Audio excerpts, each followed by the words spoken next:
Ya Tuhan, yang Kau limpahkan bagiku lebih, yang Kau limpahkan bagiku lebih, yang Kau limpahkan bagiku lebih. Halo, apa kabar semuanya? Saya tertarik dengan sebuah kisah ketika ada pelajar SMKN 3 Kota Semarang yang tersesat dan hilang di perjalanan Gunung Slamet. Bukan perjalanan, tapi ketika dia sudah mencapai puncak dan dia akan turun dari puncak, dia ternyata tersesat karena dia terpisah daripada rombongan yang ada pada waktu itu. Dan di tengah-tengah tersesatnya itu, dia berseru kepada Tuhan. Yang menariknya, Naomi ditolong oleh burung. Ya, ada burung yang menuntun setiap langkahnya dia. Ketika Naomi berhenti karena dia lelah, burung itu pun berhenti dan menunggu Naomi sampai dia kuat lagi bisa berjalan. Ada sebuah perasaan yang kuat sekali dari Naomi untuk mengikuti burung itu. Burung itu mulai menuntun Naomi untuk keluar dari hutan.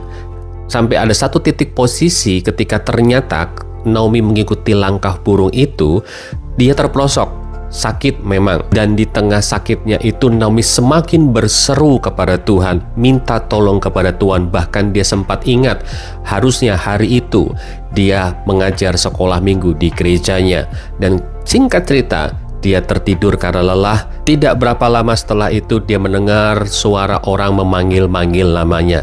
Ternyata tempat dia terperosok dan dia merasakan sakit itu tempat di mana posisi yang tepat tim SAR menemukan Naomi ketika mereka melakukan proses penyelamatan Naomi. Ini yang luar biasa. Ketika dia harus terperosok karena mengikuti burung itu, dia merasakan sakit. Memang sakit, tapi ternyata sakitnya itu mendatangkan kebaikan. Karena di posisi dia terperosok itulah, disitulah dia ditemukan oleh tim SAR dan akhirnya bisa diselamatkan. Bukankah ini hal yang menarik? Saya percaya burung itu bukan karena sebuah kebetulan, tapi Tuhan utus burung itu untuk menuntun langkah Naomi. Dan Tuhan juga menunjukkan tempat dan posisi yang terbaik untuk Naomi bisa ditemukan di waktu yang paling tepat. Jadi dia nggak harus berlama-lama tersesat di tengah hutan di Gunung Slamet. Dari semua kisah Naomi yang menarik ini, yang luar biasa adalah dia berkata seperti ini, saya cuman berseru kepada Tuhan, saya minta tolong kepada Tuhan, saya berserah kepada Tuhan. Dan ternyata betul, penyerahannya, seruannya tidak pernah sia-sia. Tuhan tolong dengan cara yang ajaib. Saya teringat dengan nyanyian Syarah yang tertulis di Mazmur 121 ayat yang pertama, aku melayangkan mataku ke gunung-gunung, dari manakah akan datang pertolonganku? Pertolonganku ialah dari Tuhan yang menjadikan langit dan bumi. Ia tak akan membiarkan kakimu goyah, penjagamu tidak akan terlelap. Sesungguhnya tidak terlelap dan tidak tertidur penjaga Israel. Tuhanlah penjagamu, Tuhanlah naunganmu di sebelah tangan kananmu. Matahari tidak menyakiti engkau pada waktu siang, atau bulan pada waktu malam. Tuhan akan menjaga engkau terhadap segala kecelakaan. Ia akan menjaga nyawamu. Tuhan akan menjaga keluar masukmu dari sekarang sampai selama-lamanya.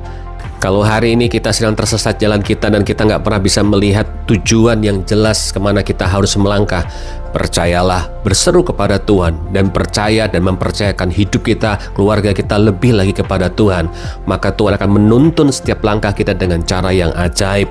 Dia bisa pakai apa saja, pakai siapa saja, dan pakai keadaan apapun untuk membuat kita bergeser menuju kepada rancangan Tuhan yang besar.